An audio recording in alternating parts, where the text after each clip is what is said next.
Buenos días.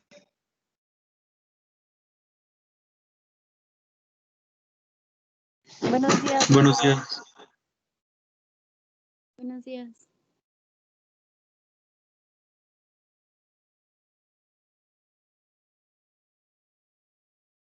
Vamos a seguirle con esta presentación sobre el tratamiento del trastorno bipolar. Les recuerdo que la presentación sigue, ahí está en la plataforma. En caso de que la quieran revisar, repasar, modificar, lo que quieran hacer. Y también las clases se están grabando en caso de que alguien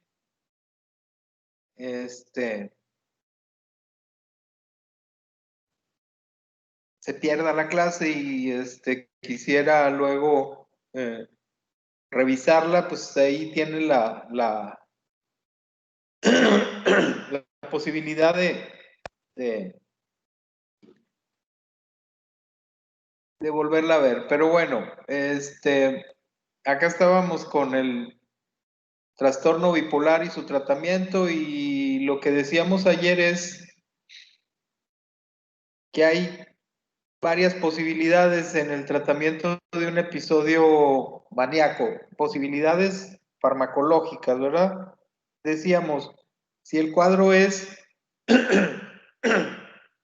o tiene síntomas importantes, a lo mejor conviene empezarle con un antipsicótico.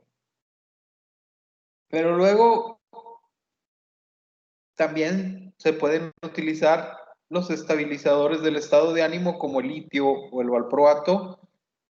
Y además, en caso de que el paciente esté muy agitado, incluso puede pensarse en utilizarse a corto plazo alguna benzodiazepina como el lorazepam o el clonazepam, ¿sí? Eso es el resumen de lo que dijimos ayer. Y entonces, acá empezamos el día de hoy con una imagen de Robert Schumann, músico dotado, pero que también tenía trastorno bipolar. Y en la clase anterior les comentaba a sus compañeros que hay por ahí una gráfica que relaciona las obras de Schumann con los periodos maníacos y depresivos, más bien hipomaníacos, yo creo, y depresivos que luego tenía.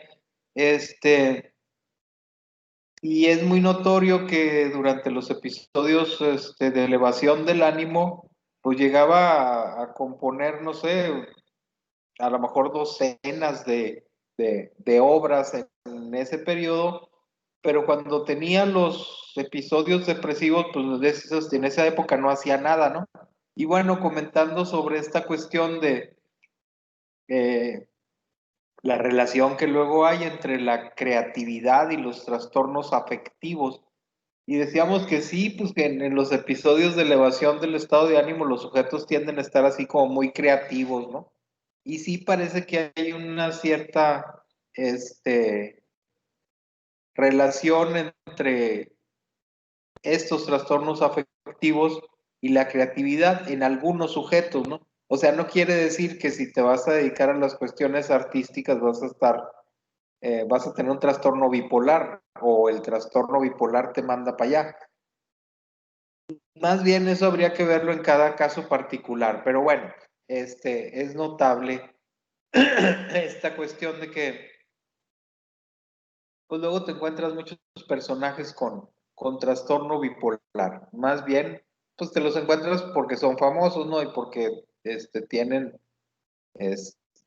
presencia luego en diferentes medios. Entonces, bueno, les seguimos con este asunto. Les decía, considerar el empleo de antipsicóticos en el tratamiento de la manía, pues vale la pena.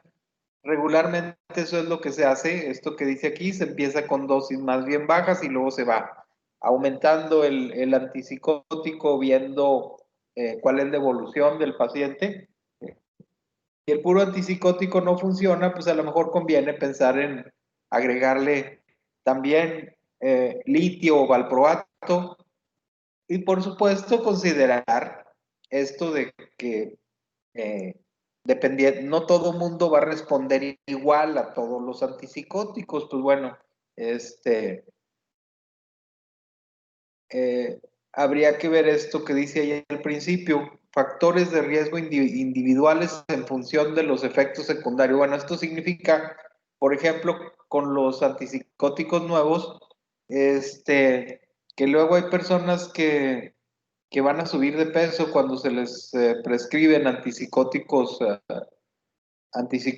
de segunda generación, que son los que más se están utilizando actualmente. Entonces, bueno, factores como esos son los que habría que tener en cuenta. O si el paciente, por ejemplo, es diabético, ¿no? Porque por esta razón, que luego con los antipsicóticos los pacientes tienden a subir más de peso y entonces a lo mejor les vamos a descontrolar otra cosa que ya tienen. ¿Sí? Entonces, eso último que dice ahí, pues bueno, cuando se trata, decíamos, el trastorno bipolar es algo que dura toda la vida, ¿no? Entonces, bueno, cuando se trata de pacientes mayores, nos enfrentamos también con esa situación. Parece ser que después de que se recuperan de un episodio maníaco, los pacientes de mayor edad con trastorno bipolar tienen más riesgo de empezar con un episodio depresivo relativamente de forma súbita, ¿no? Y bueno, pues acá están los antipsicóticos que les estaba mencionando ahorita, o que ya mencionábamos desde ayer. Estos son los más usuales. Los primeros 4 de ahí son antipsicóticos. Y todos estos que están en el primer plano del tratamiento para la manía aguda, pues son antipsicóticos atípicos o son antipsicóticos de segunda generación, que también les llaman, ¿verdad? Decíamos, con los de primera generación, el temor que luego nos daba era la presencia o la presentación de los síntomas extrapiramidales,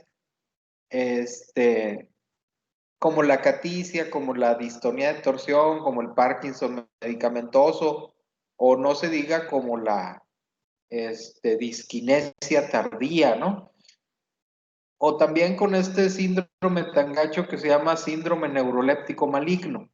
Digo, estos nuevos antipsicóticos, digo, nuevos entre comillas, de segunda generación, pues todos pueden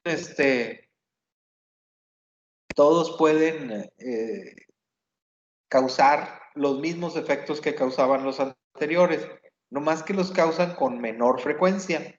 Y además, más frecuentemente nos encontramos con esta cosa que les decía, de que luego con tratamiento a base de antipsicóticos atípicos, el paciente tiende a subir de peso. De estos antipsicóticos, el que más puede o el que más frecuentemente causa que los pacientes aumenten de peso es olanzapina. ¿Sí? Sin embargo, bueno, pues es un buen antipsicótico, sí, sirve pues para los objetivos que luego se están buscando. El paciente sí se tranquiliza, ¿sí? Y los otros 3 también están disponibles, afortunadamente. Risperidona, quetiapina, aripiprazol, se pueden encontrar disponibles aquí en México. Y los otros 2, pues el litio y el valproato ya dijimos que son de los que se conocen como eutimizantes, ¿no? A lo mejor con risperidona, claro, los pacientes pueden aumentar de peso también, pero es con el que luego se reporta más seguido la presencia de hiperprolactinemia, ¿no? Entonces, bueno, regularmente muchos pacientes que toman risperidona pueden presentar galactorrea o ginecomastia. Entonces, bueno, digo, eso estadísticamente, pues, ¿no? La bronca con olanzapina, les decía, principalmente es la cuestión del aumento de peso, Y con los otros también, ¿no? Con quetiapina, pues bueno, se puede utilizar. Es un antipsicótico que tiene un perfil muy particular.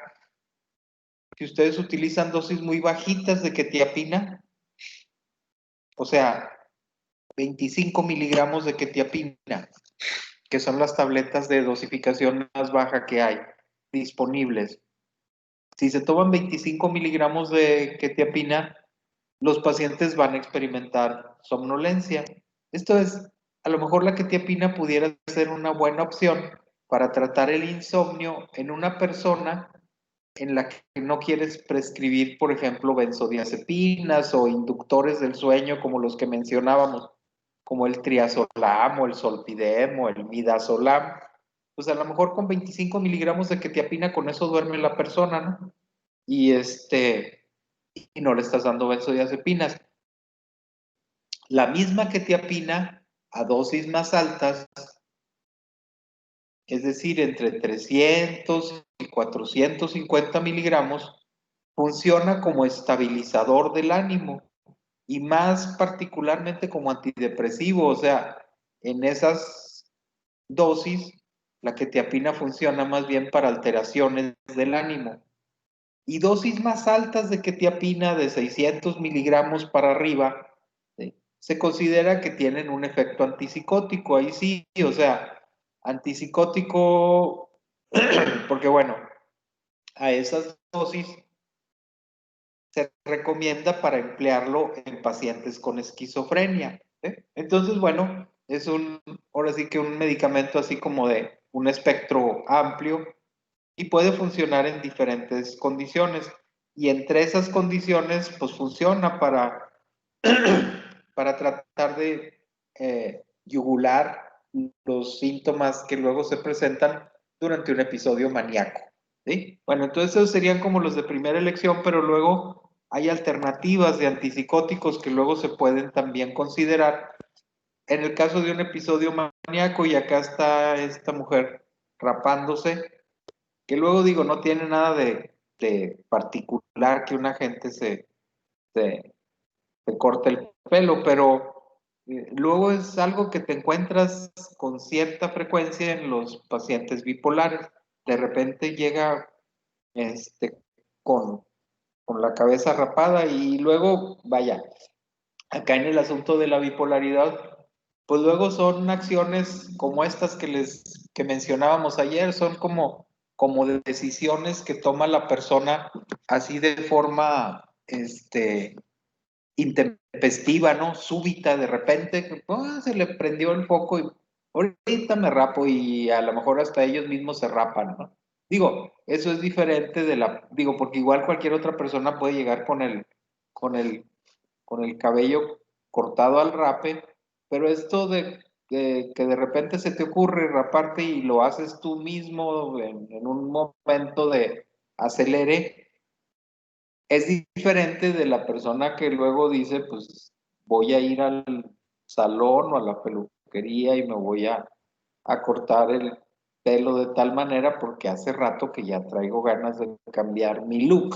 No sé, eso es diferente, ¿no? Esta es como una decisión así súbita, como en cortocircuito, como dicen luego los españoles, ¿no? Y bueno, regresando acá a los antipsicóticos, el haloperidol, antipsicótico de primera generación, que todavía se sigue utilizando porque todavía se reconoce que es un medicamento muy útil. O sea, es un muy buen tranquilizante mayor.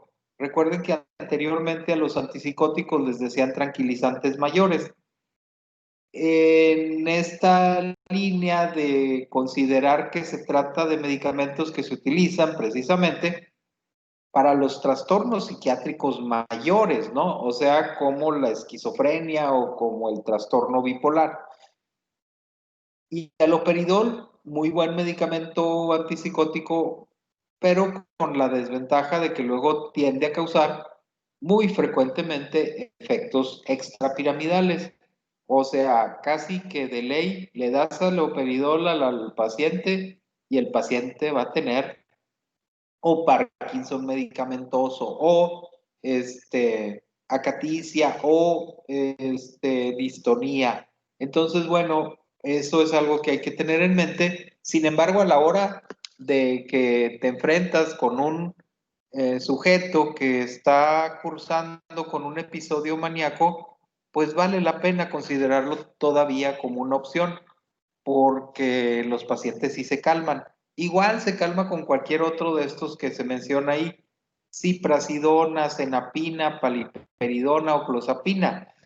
Algunas particularidades interesantes o prácticas, pues, prácticas, prácticas para el examen que fecha próxima, sería, por ejemplo, que supieran que ciprasidona es el antipsicótico que menos hace subir de peso a los pacientes. Entonces, bueno, en estos casos donde está uno muy preocupado por el hecho de que la persona vaya a subir de peso, o digo, en otras situaciones donde el propio paciente es el que te dice, no, pues es que estoy subiendo mucho de peso con este medicamento, no me lo podría cambiar por algo que me ayude a mantenerme más o menos en forma. Entonces, bueno, la opción es emplear ciprasidona. Y suena bien padre, pues dice uno, sí, pues no. Es más, no nada más no suben de peso, incluso bajan poquito de peso. Entonces, bueno, para esa cuestión suena eh, razonable pensar en ciprasidona. Sin embargo, ciprasidona ahorita no tiene todavía medicamento genérico, pues. O sea, no hay ciprasidona genérica ni hay ciprasidona más barata, nomás hay este del original. Entonces, bueno, tiene la desventaja de que es un medicamento que no resulta muy económico ni accesible para mucha gente. Entonces, bueno, pero ahí se los dejo como para el examen parcial. La pregunta, ¿no? Esto de, ¿cuál es el antipsicótico de segunda generación que menos hace que los pacientes aumenten de peso? Pues probablemente piensa uno en ciprasidona, ¿no? Nada más que sí hay reportes de que ciprasidona tiende a aumentar un poquillo el intervalo QT en el electrocardiograma. ¿Sí? Entonces, bueno, es una condición que uno tiene que tener en cuenta. Y a lo mejor si la persona tiene una bronca cardíaca, pues probablemente ciprasidona no sea el medicamento de primera elección. Claro que con la monitorización adecuada del paciente, si tienen además el apoyo de un cardiólogo que les esté evaluando la situación cardiológica del paciente, pues regularmente se pueden emplear con bastante seguridad, ¿no? Ahora, acenapina, dicen que es muy buen antipsicótico. Yo nunca lo he prescrito, principalmente porque no está disponible aquí en México, nunca ha llegado al mercado nacional. Digo, a estar disponible aquí para el empleo en México, aunque dicen que está disponible en Europa principalmente. El otro, paliperidona, sí hay aquí en México. Hay una presentación para uso intramuscular, nada más que la desventaja que tiene, más o menos parecido a ciprasidona, pero todavía exponencialmente mayor, paliperidona es mucho más caro. Entonces, eso sí limita mucho la frecuencia con la que ve uno pacientes que la están utilizando. ¿Sí? Pero también, pues, es un buen antipsicótico. Se reporta que funciona. Se le dio mucha promoción cuando empezó a estar disponible aquí en México, pero luego ya veía uno el costo para el paciente y si mal no recuerdo, creo que una ampolleta de paliperidona creo que costaba algo así como 7,500 pesos. Hace ya rato, o sea, unos 10, 12 años. Entonces, bueno, pues no quiero saber cuánto andará costando ahorita, pero no ha sido como muy accesible para la gente. ¿Eh? Que esa cuestión de encontrar los medicamentos que luego son o están disponibles para uso por vía intramuscular, resulta atractiva, por ejemplo, en este caso del cuadro maníaco. De estos anteriores que les mencionaba ahorita, por ejemplo, nada más olanzapina está disponible en una presentación parenteral. Y esto se los digo por aquello de que luego hay ocasiones donde el paciente maníaco pues no va a querer tomar medicamentos, ¿no? Y luego si el paciente no se quiere tomar el medicamento, pues a lo mejor al inicio valdría la pena o valdría la pena aplicarle, por ejemplo, olanzapina parenteral, que es la que está disponible, ¿no?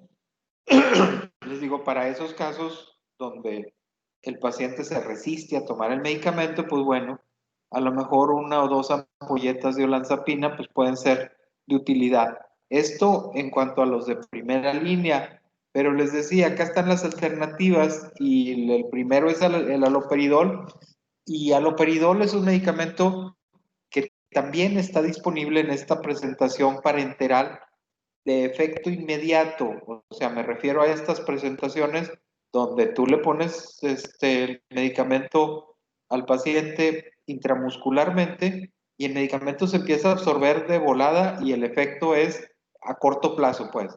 En corto tiempo el paciente se tranquiliza. Entonces, una ampolletita de aloperidol o dos ampolletitas de aloperidol en un paciente maníaco, pues no son mala idea. Y si además ustedes le agregan otra ampolletita de este, de una sustancia antipsicótica antigüita, pero muy buen hipnótico, que se llama levomepromacina, entonces, bueno, ya tenemos como mayor tranquilidad para uno como médico de que el paciente no se va a aventar por la ventana, y también para el propio paciente, que si les digo, si le agregan esta sustancia que les digo que se llama levomepromacina, que también es un antipsicótico, nada más que es un antipsicótico de primera generación y tiene esta particularidad de poseer un muy importante efecto hipnótico. O sea, además el paciente se duerme, porque con aloperidol el paciente se tranquiliza, pero propiamente el paciente no se queda dormido. Y en esas situaciones donde el cuate anda maníaco, pues entonces a lo mejor conviene hasta tenerlo dormidito un rato, ¿no? Así, deja de preocuparse la familia, todo el mundo se puede sentar ya un rato y tranquilizarse y ver cuál va a ser el siguiente paso, y el mismo paciente pues va a estar dormido y además, sin tanta bronca en el sentido de que le vayan a causar vaya, como una depresión respiratoria, ¿no? Entonces, bueno, son medicamentos bastante nobles y para circunstancias así de urgencia, pues a lo mejor vale la pena pensar, por ejemplo, en esa combinación. Les decía, aloperidol con levomepromacina, una combinación así como muy arcaica, pero que de todas maneras sigue funcionando, o sea, los pacientes sí se tranquilizan. Esto, por supuesto, para estas situaciones de eventos de emergencia, ¿no? Entonces, bueno, eso en cuanto al aloperidol, les decía, hay esta presentación para uso inmediato por vía intramuscular, nada más que sí hay que considerar que luego también hay presentaciones de aloperidol para uso intramuscular, pero que son presentaciones de depósito. Entonces sí hay que tener eso claro, porque luego uno pudiera pensar, aloperidol de canoas, 100 miligramos o 50 miligramos de aloperidol, de depósito. Y uno diría a veces, ah, sí, pues qué bueno, pues el cuate está maníaco, vamos dándole uno de estos. Pues no, esos no. ¿Por qué no? Porque precisamente son medicamentos de depósito. Y el haloperidol en esta presentación de depósito sirve para utilizarlo en pacientes que ya están estabilizados, pues, pacientes que ya están tranquilos, que ya están llevando un tratamiento, pero donde a lo mejor lo que se busca es como que disminuir el número de dosis que luego el paciente se tiene que tomar todos los días, todas las tabletitas en los siguientes 15 días o en las siguientes 3 semanas, que una tabletita de haloperidol a tal hora. Entonces, si ya está funcionando bien, a lo mejor digo bien dentro de lo que cabe, ¿verdad? Decíamos, no siempre bien acá significa que la persona esté normal, pero ya por lo menos está tranquilo, ya no anda golpeando gente, ya no sale corriendo, ya come a sus horas, ya duerme por la noche. Entonces, a lo mejor en esos pacientes, por ejemplo, esquizofrénicos, puedes pensar en emplear la presentación parenteral de haloperidol de depósito porque se la pones hoy y luego la otra inyección, la siguiente inyección se la puedes poner hasta el 15 de octubre o hasta el 21 de octubre, ¿sí? O sea, 2 o 3 semanas después, dependiendo de cómo vaya evolucionando el paciente. Pero eso es otro rollo, ¿verdad? O sea, no es lo mismo pensar que estamos viendo a un paciente maníaco y si está maníaco en ese momento hay que ponerle haloperidol, pero del que funciona de inmediato, ¿no? De acción inmediata. Si el paciente ya está controlado, pero más bien en caso de que tenga una esquizofrenia, o incluso también un trastorno bipolar, pero de estos de difícil manejo, ¿no? Pero un paciente, por ejemplo, con esquizofrenia, que ya más o menos lo estabilizaron, entonces a lo mejor en ese sí podemos pensar en esta variedad de haloperidol, que luego eh, es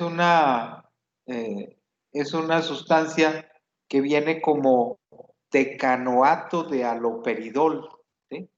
Decanoato de haloperidol, porque estas presentaciones con base oleica, pues luego también se absorben como poco a poco desde el sitio de la inyección y entonces, bueno, ese es uno de los factores que luego influyen para que el medicamento tenga su efecto durante un tiempo más prolongado, ¿sí? Bueno, entonces eso en cuanto al haloperidol. Ah, de los anteriores también pasa lo mismo con risperidona. Risperidona no hay presentación para uso parenteral de efecto inmediato, pero sí hay una presentación de risperidona que se llama así propiamente, creo que se llama Consta. Digo, es el apellido de la marca. Consta por esto de constante. Y también es una presentación que se pensó para personas que ya están estabilizadas, sobre todo esquizofrénicos, y que luego no quieres que esté tomando la pastillita todos los días porque se le olvida, porque no se la quiere tomar, porque etcétera, etcétera, o porque no hay quien esté al pendiente para darle el medicamento. Entonces a lo mejor conviene utilizar, por ejemplo, estas presentaciones de tipo consta, donde se le aplica al paciente una dosis y hasta 2 o 3 semanas después o un mes después checas a ver si vale la pena que la persona siga con el medicamento. Entonces esas presentaciones de depósito o de liberación prolongada, pues como que no son las adecuadas para utilizarlas en el episodio maníaco, ¿sí? Entonces les comentaba de paliperidona y la última que está ahí en la lista es la clozapina, que les había dicho yo ya, el primer antipsicótico de segunda generación que estuvo disponible desde hace tanto tiempo como 1959. Nada más que clozapina tuvo periodo en donde se reportaron muertes en pacientes que estaban tomando clozapina porque tenían como efecto la presentación de agranulocitosis.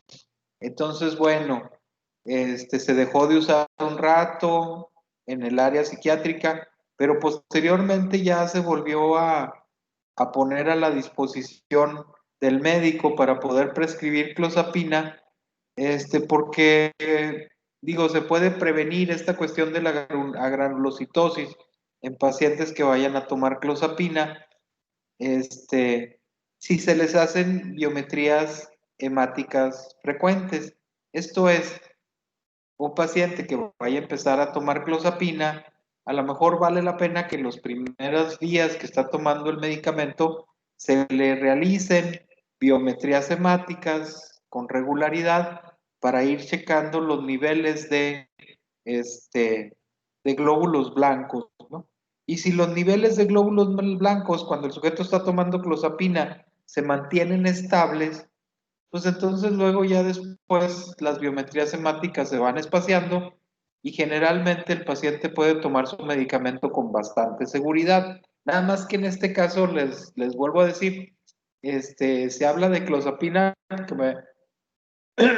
pero como parte de una de las opciones para tratar el trastorno bipolar específicamente durante un episodio maníaco, ¿verdad?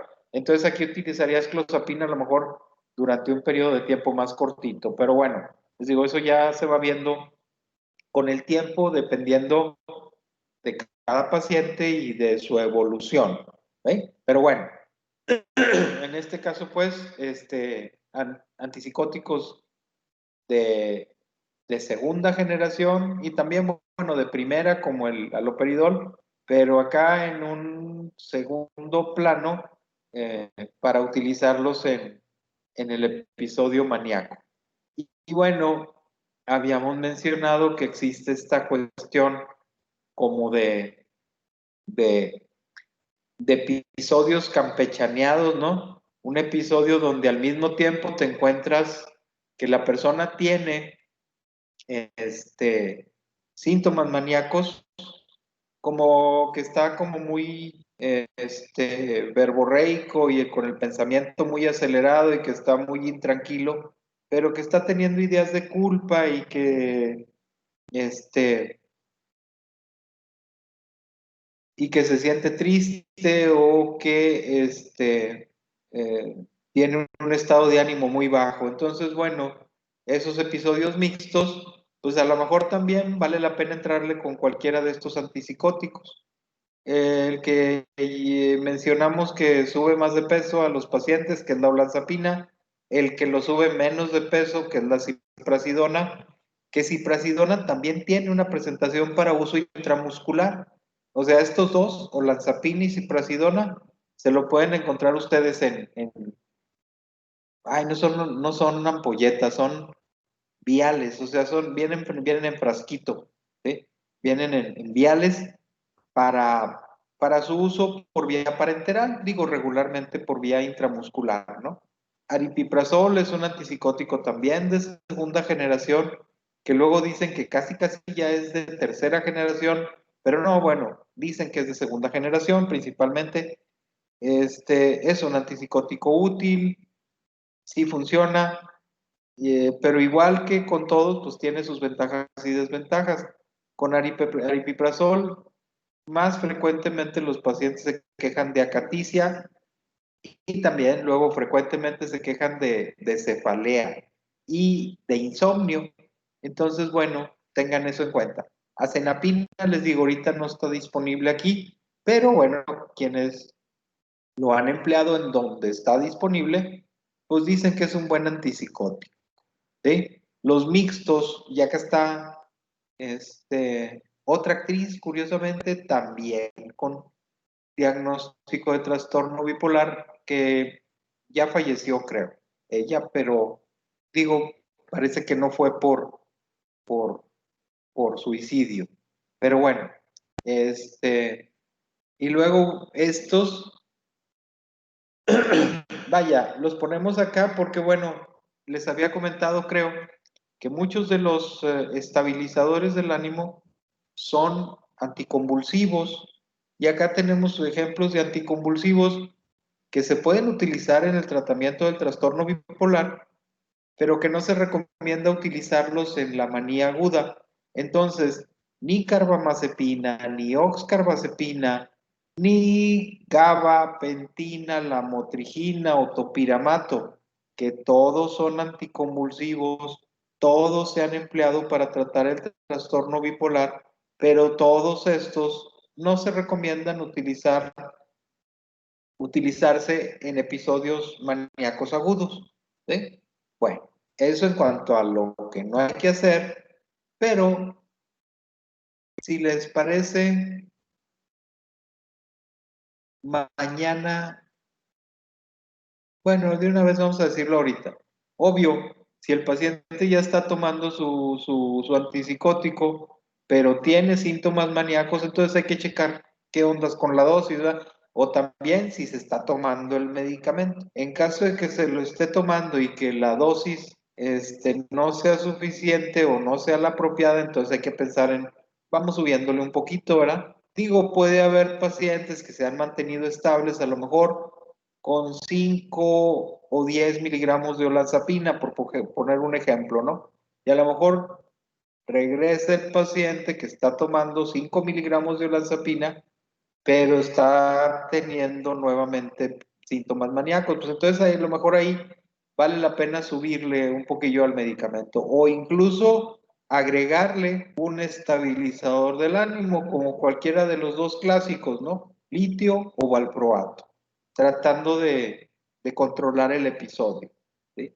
Y luego, bueno, en el caso del litio, recordar que es importante estar checando los niveles plasmáticos, porque les vuelvo a repetir lo que ya les dije. Si la persona tiene trastorno bipolar, el litio puede ser una opción de tratamiento, pero la persona no tiene trastorno bipolar porque le falte litio, que esa es una historia que se escucha con alguna regularidad, que le cuentan a uno los pacientes, ¿no? O que así entendieron las cosas. En el sentido de que luego dicen, es que mi doctor me dijo que me faltaba litio, pero ya lo estoy tomando. Es que me hizo un examen de laboratorio y salí bajo de litio. Bueno, o sea, las personas no tienen trastorno bipolar porque les falta litio. Igual que a la persona no le duele la cabeza porque le falta aspirina, ¿eh? Esto es, la persona toma litio porque el litio ha demostrado su eficacia para controlar los síntomas afectivos que se presentan en el trastorno bipolar. Ahora, si la persona ya está tomando litio, hay que estarle checando los niveles de esta sustancia para verificar que se encuentren dentro del rango terapéutico, ¿sí? Pero no es porque a la persona le falte litio. Y entonces recordar también que el litio se prescribe básicamente por su concentración en sangre y no tanto por dosis como la mayoría de los demás medicamentos que luego regularmente prescribimos con frecuencia, ¿no? Pero bueno, yo creo que por hoy le dejamos ahí a esta onda, seguimos con esto de litio, pues el lunes para terminar con esto del tratamiento del trastorno bipolar y sirve que de pasada, pues revisamos esta poquita cosa de farmacología para irnos ya familiarizando con los antipsicóticos y con los estabilizadores del ánimo. Y eso ya nos facilitará las cosas para cuando revisemos propiamente la unidad de psicofarmacología. ¿Cómo la ven? Sí, doc. Muy Ok, bien, doctor. Muy bien. entonces, pues que pasen buen fin de semana y nos vemos el lunes. Muchas gracias. Igualmente, doctor, muchas gracias. Hasta el lunes. Bye. Bye, se cuida.